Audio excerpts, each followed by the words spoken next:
हाँ, तो छात्रों कैसे हो आप लोग? बिल्कुल ठीक है। आज आप लोगों की class Pitamah of Bihar YouTube channel है, इस पे हमने आपकी इंग्लिश क्लास से स्टार्ट करवाई। बायो का क्लास से स्टार्ट हुआ, फिजिक्स केमिस्ट्री स्टार्ट हो चुकी है और बहुत जल्दी आपकी मैथ क्लास भी स्टार्ट होने जा रही है। आज मैं आपके सामने एक बहुत बड़ा मिशन लेकर आया हूँ, जिसे मैं इस प्लेटफॉर्म के माध्यम से जो लोग सपना तो देखते हैं लेकिन पूरा नहीं कर पाते हैं। पूरा नहीं करने के पीछे कारण होती है, या तो उसकी क्षमता नहीं होती, या परिस्थितियां विपरीत हो, घर वाले साथ ना दे। लेकिन हर एक बच्चा सपना जरूर देखता है कि मैं यूपीएससी की तैयारी करूंगा, मैं यूपीएससी क्रैक करूंगा, मुझे कोई एक अच्छा सा पोस्ट चाहिए। ख्वाब देखना बुरी बात नहीं है, ख्वाब देखना चाहिए।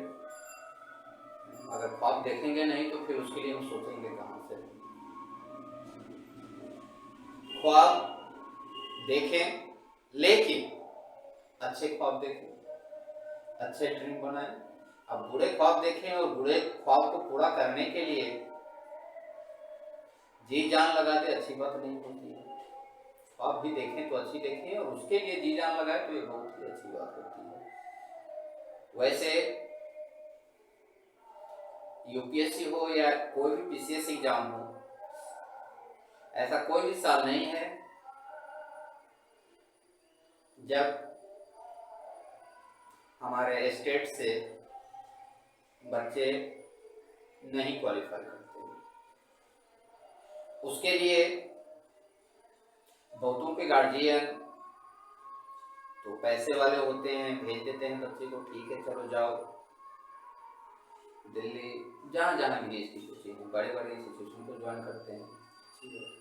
लेकिन उस लड़के का क्या होगा, उस छात्र का क्या होगा, उस लड़कियों का क्या होगा जिसका ड्रीम होता है, जो एक इंटर के बाद से डिसाइड कर लेते हैं कि हमें भविष्य में क्या करना है, हमें भविष्य में क्या करना है, और उसके बाद वो उस पर लग जाते हैं।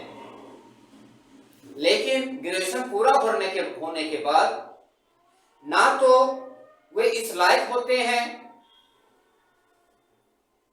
कि वे अपने ख्वाब को पूरा कर सकें।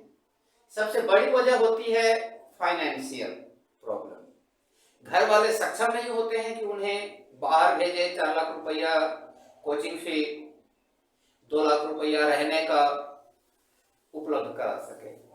तो हमारी संस्था पितामह आईएएस पीसीएस नाम की एक ब्रांच आरंभ किया है आपके अपने जिले में, और हमारी ये कोशिश है कि वैसे छात्र जो अपना लक्ष्य पूरा नहीं कर पाते हैं, वैसे छात्रों को हम अपने संस्था के माध्यम से वो चीजें प्रोवाइड करवाएं। हम ये नहीं चाहते कि उनका 4 लाख रुपया लगना ही लगना है। पहले बच्चे का जुनून, बच्चे की पागलपन उस चीज के लिए अगर है तो हमारी संस्था वैसे बच्चों को आगे बढ़ाने के लिए हमेशा तत्पर है। मैं ना केवल ऑफलाइन क्लास उनको प्रोवाइड करवाऊंगा, ऑनलाइन भी प्रोवाइड करवाएंगे। और अगर इससे भी दिक्कत है बच्चे को, जो दूर रहते हैं, खासकर लड़कियां लोग, शादी हो जाती है, ससुराल वाले अलाउ नहीं करते कि वे आगे बढ़े, तो वैसे छात्राओं के लिए और छात्रों के लिए जो कहीं ना कहीं इंगेज है, बिजी है घर की परिस्थिति की वजह से, लेकिन उनके मन में एक चीजें हैं कि मैं काश कर पाता, निकाल पाता, तो वैसे लोगों के लिए मैं वीडियो के माध्यम से भी क्लास प्रोवाइड करवा रहा हूं। और इसी क्रम में सबसे पहले आप लोगों को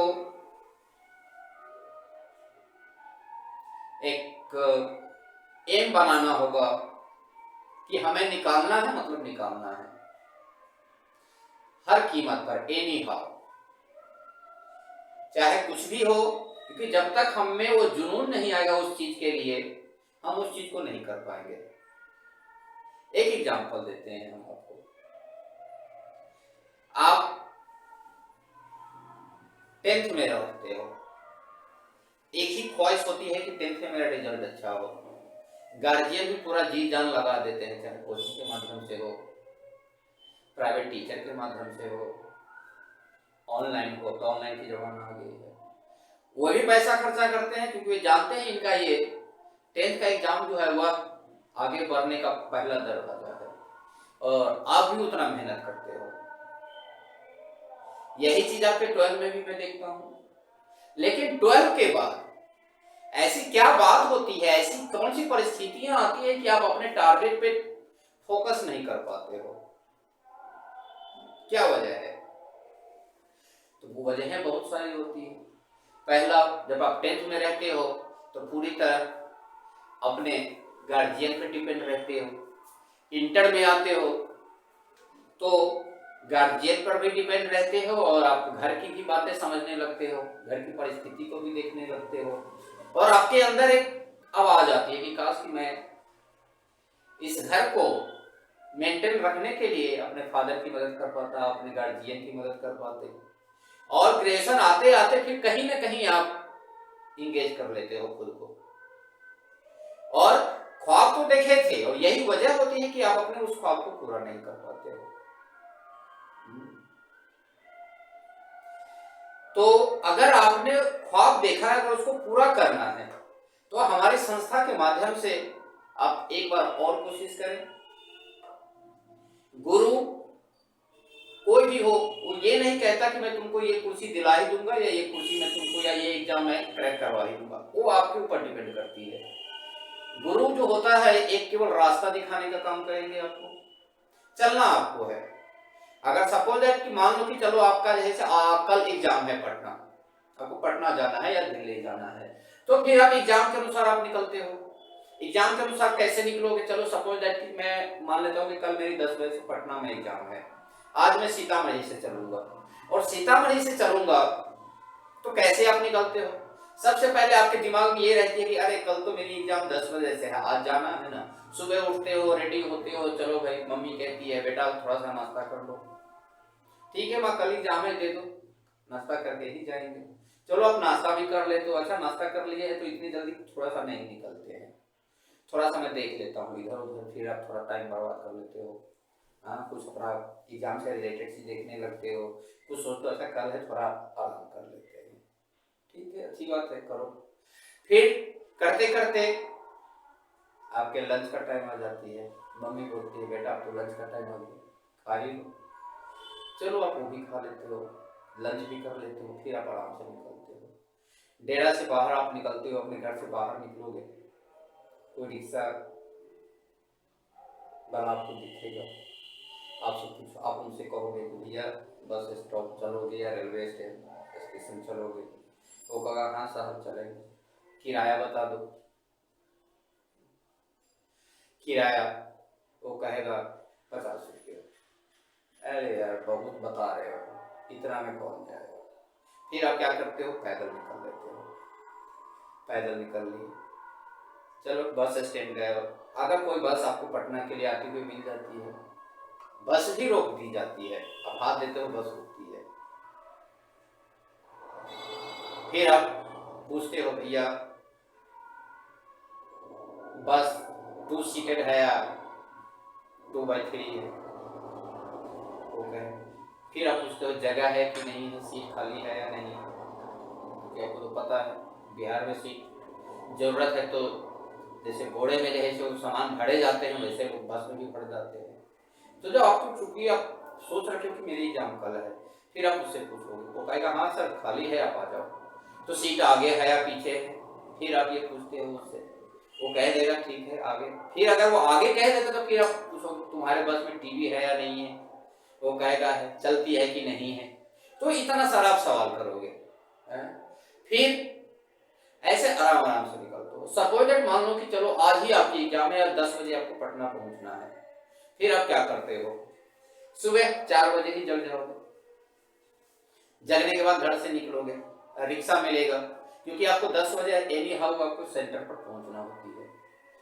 फिर आप रिक्शा वाले को कहोगे भैया तुम चलो बस स्टैंड मेरे को ले चलो, और फिर आपको कहेगा सर जी इतना सुबह हम 100 रुपया लेंगे, कहेगा यार पहुंचा दे मैं तुमको जैसे 100 रुपया दे दूंगा। आप उसकी बात मानते हो, बस रास्ते में दिख गई, वो कहेगा सीट नहीं है बस वाला मत चलो, सीट नहीं दे पाऊंगा, कहेगा कोई बात नहीं मैं लम खड़े होकर ही चला जाऊंगा, क्योंकि आपने एक टारगेट ले रखा है कि उतने से उतने बजे के बीच में हमें वहां पे सेंटर पे पहुंचना है, मतलब पहुंचना है। ना तो आप सीट के लिए पूछते हो, ना टीवी के लिए पूछते हो, और सीधा कोशिश करते हो कि समय से आप सब वहां पहुंच जाओ। तो यहाँ भी अगर आपने यूपीएससी या कोई भी पीसीएस एग्जाम का आपने टारगेट ले रखा है, तो आपको भी कुछ ऐसा ही जुनून लेकर चलना पड़ेगा।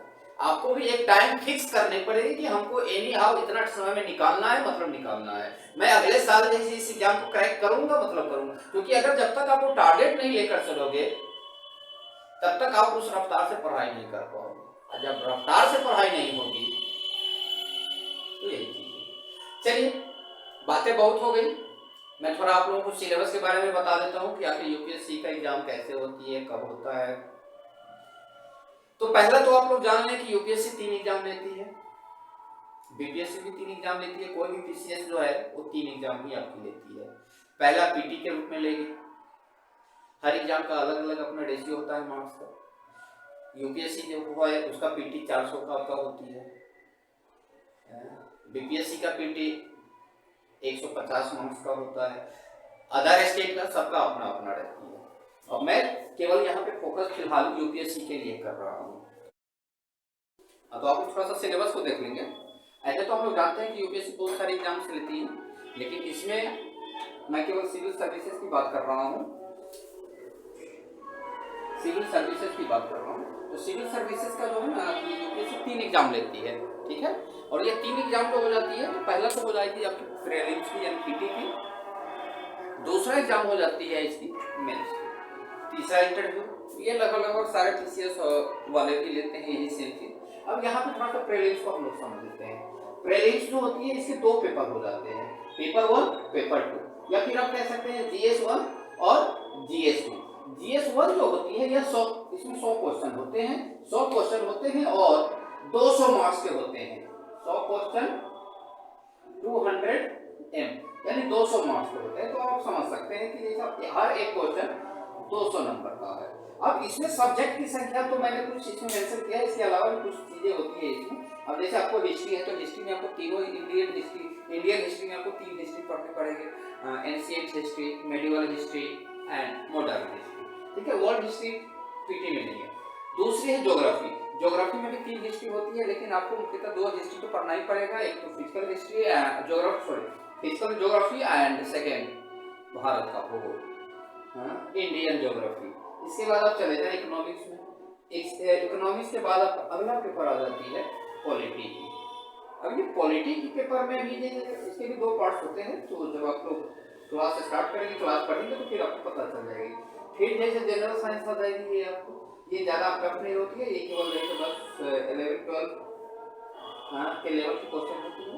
इसके बाद आपका साइंस एंड टेक्नोलॉजी, फिर आपका इकोलॉजी, इन्वायरमेंट है, सिक्योरिटी है, करंट अफेयर्स है, तो ये सारे मिलाकर आपका एक पेपर रहेंगे, ठीक है।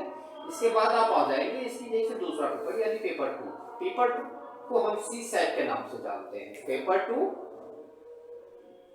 सी सेट, ठीक है। C for civil, S for services या service, A for aptitude, T for test. तो यानी जैसे सिविल सर्विस एप्टीट्यूड टेस्ट है यानी सी सेट, इसको जो है ना 4 भाग, पहले तो नहीं थी, इसमें भी ये था, लेकिन अब इसको 2015 के बाद इसको केवल क्वालिफाइंग बनाया गया है। इसमें भी आपको लगभग 4 पेपर आपको पढ़ने ही पड़ते हैं, मैथ, रीजनिंग, इंग्लिश और डायग्राम वगैरह सब जो होते हैं ना, DIDS वगैरह सारे ये आ जाते हैं, ये 4 पेपर। इसमें क्वेश्चन की संख्या जो है ये आपको 80 क्वेश्चन रहेंगे, और 200 मार्क्स का रहेंगे, तो स्वाभाविक है जैसे कहते हैं 80 क्वेश्चन 200 मार्क्स, 2.5 नंबर का एक क्वेश्चन होगा। और इसमें आपको कम से कम क्वालिफाइंग है तो कम से कम आपको 27 क्वेश्चन हर कीमत पर सही होना चाहिए। अगर 27 क्वेश्चन से 26 क्वेश्चन आपका गलत, क्या कहते हैं 26 क्वेश्चन मिस केवल आपका सही है, तो फिर आप फेल मार्क करार कर दिए जाएंगे, ये एग्जाम को नहीं निकाल सकते, पहली बात। दूसरी बात है कि 27 क्वेश्चन मतलब क्या हो जाएगी, कम से कम आपको 66 मार्क्स चाहिए ही चाहिए। अगर 66 के जगह पर आपको 65.5 भी आ जाएगी, 9 भी आ जाएगा, तो फिर आपको क्या कहते हैं फेल कर दी जाएगी। तो इसीलिए इसमें 66 से नीचे बिल्कुल नहीं चाहिए, ठीक है। तो ये आपका लास्ट, ये क्वालिफाइंग है। और जब कॉपी चेक होती है पीटी की, तो सबसे पहले ये पेपर आपका चेक होगा। अगर आपने इसमें पास है, इसमें आपको 66 नंबर आ गई है, तभी जाकर ये कॉपी चेक होगी, ये GS1 की कॉपी चेक होगी। अगर आपने इसमें आपको 65.5 भी आ गया, तो फिर आपकी ये कॉपी चेक होगी ही नहीं, और रिजल्ट भी आपको केवल एक ही पेपर का दिखाएगा और दूसरे का उसमें शो नहीं करेगा, एक नोट्स में लिख देगा। तो ये जो है आपकी प्रीलिम्स अर्थात पीटी आप समझ सकते हैं। दूसरा जो एग्जाम ये रहती है, अगर आप इस एग्जाम में भी इधर से इतना ले लेते हैं और इधर से कम, चलिए मैं यहाँ पे लिखता हूँ, GS1 से 98 से 120 के बीच आपके पास आ जाती है, और इधर से 66 आ जाएगी, प्लस 66 हो या इधर 66 हो, तो फिर जैसे क्या कहते हैं आप इसके लिए जैसे क्या कहते हैं आप पास कर जाएंगे। आप इसके बाद फिर आप मेंस की तैयारी कर सकते हैं। अगर इसमें कुछ भी कम है तो फिर आप समझिए, पहले ये ऐसी नहीं थी। पहले अगर किसी का एक पेपर खराब होता था तो उसके पास एक ऑप्शन होता था कि हमारे पास दूसरा पेपर है और वो ये कर रहे हैं, या नहीं तो अगर किसी का ये पेपर खराब होता था तो फिर यही कहीं ना कहीं ये कर। लेकिन अब जो है यहाँ पे बाइंडिंग करते हैं, कम से कम मिनिमम आपको क्वालिफाई चाहिए, मतलब चाहिए, तो इतना नंबर आपको हर कीमत पर लाना पड़ेगा। तो चलिए, ये तो था हम लोगों का अभी प्रीलिम्स का। अब अगर आप ये एग्जाम निकाल देते हैं तो दूसरा एग्जाम जो रहती है वो मेंस का हो जाती है। अब मेंस का एग्जाम में होता है कि जीएस के 4 पेपर हो जाते हैं। अब सारे सब्जेक्ट, बहुत सारे सब्जेक्ट है, तो इतना आपको धीरे धीरे सब कुछ बता दी जाएगी।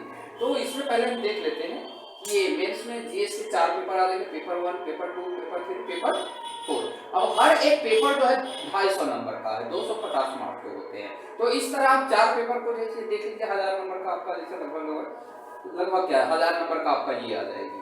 इसके बाद आपका ऑप्शनल 2 पेपर होती है, 2 पेपर ऑप्शनल 250 नंबर का है, तो आप सोच लें यहाँ पे 500 नंबर का ये हो गया, 1500 नंबर। इसके बाद एक निबंध आपको लिखना है, तो 250 नंबर ये आ गए। टोटल मार्क्स आपके जो है ये 1750 आपको चाहिए हर कीमत पे, यानी हर कीमत पे क्या 1750 नंबर का ये टोटल एग्जाम आपको होगा, जिसमें आपको अगर आप 800 मार्क्स भी उठा लेते हैं, ये 800 प्लस 800 नहीं 800 प्लस अगर आप उठा लेते हैं तो फिर आप इस एग्जाम को भी निकाल लीजिए, ठीक है यहाँ तक। और इसके बाद भी 2 एग्जाम आपके होते हैं, एक होता है हिंदी का और एक होता है इंग्लिश का। और ये हिंदी और इंग्लिश जो है ना, ये 300 के एग्जाम्स होते हैं। 300 में कम से कम ये भी आपका क्वालिफाइंग पेपर है। क्वालिफाइंग अगर आपने इसमें 75 नंबर चाहिए ही चाहिए। अगर सपोज दैट आपको देखिए 74 नंबर भी यहाँ पे आ जाते हैं, 74 नंबर भी अगर आपको आ जाते हैं, तो फिर आप फेल हैं। और सबसे पहले क्या होती है, मेंस की कॉपी में क्वालिफाइंग पेपर देखी जाती है। जैसे कि मैंने पीटी में बताया था कि अगर पहले ये पेपर देखी जाएगी, अगर आपने इसमें फेल है तो फिर आपकी ये कॉपी चेक नहीं होगी। तो उसी तरह यहाँ भी है, ये भी क्वालिफाइंग पेपर है। अगर आप पहले आपका ये कॉपी चेक होगा, अगर आपने इसमें 75% प्लस नंबर उठा लिए हैं, तो फिर जैसे क्या कहते हैं आपके बाकी के ये 4 पेपर और बाकी पेपर सब चेक किए जाएंगे, नहीं तो इसको भी चेक नहीं किया जाएगा। तो ये चीज आप लोग ध्यान रखेंगे, ठीक है। चलिए, इसके बाद चलिए एक एग्जाम आपने निकाल लिया, दूसरे भी निकाल लिया, तो हम थोड़ा सा आ जाते हैं इंटरव्यू की तरफ। इंटरव्यू को टोटल नंबर जो होती है, इसका एग्जाम जो होती है 275 नंबर की होती है, जिसमें 60 नंबर आपके पास ऑलरेडी दे दिए जाते हैं। और 60 नंबर के बाद है आपके पास बाकी जिस इंटरव्यू में जैसे क्वेश्चन पूछे जाएंगे और आप कैसे क्वेश्चन का जवाब देते हैं, क्या देते हैं नहीं, तो उसके आधार पर बाकी नंबर आपके बढ़ते हैं और लोग जो है 210, 215, 220 यानी 200 प्लस में ही नंबर उठा लेते हैं। तो ये आपका तीनों सिविल सर्विसेज का जो फॉर्म देख रहे हैं, जो सोचे हैं कि हमको निकालना है, तो सबसे पहले चलिए उनके सामने मैंने सिलेबस को भी दिखा दिया। अब आप लोग यही क्या कहते हैं, अपना टारगेट फिक्स कर सकते हैं। किसी तरह की कोई दिक्कत हो, डिस्क्रिप्शन में मेरा नंबर दिया हुआ है, आप फोन कर सकते हैं, टेक्स्ट कर सकते हैं, पूछ सकते हैं, पर्सनली आकर मिल सकते हैं, उसके लिए कोई दिक्कत नहीं है। तो फिर आप लोग तैयार हो जाए और एक नए मिशन की तरफ, एक नए प्रतिज्ञा की तरफ बढ़ चले। ठीक है, आज के लिए इतना ही। फिर आपको अगले टाइम से आपको देखिए सब्जेक्ट बाय सब्जेक्ट सारे क्लास आपको यूट्यूब चैनल के माध्यम से आप लोगों तक मैं पहुंचाने की प्रयास करूंगा और ऑनलाइन ऑफलाइन दोनों क्लास में आप लोगों के लिए प्रोवाइड करने जा रहा हूँ। धन्यवाद।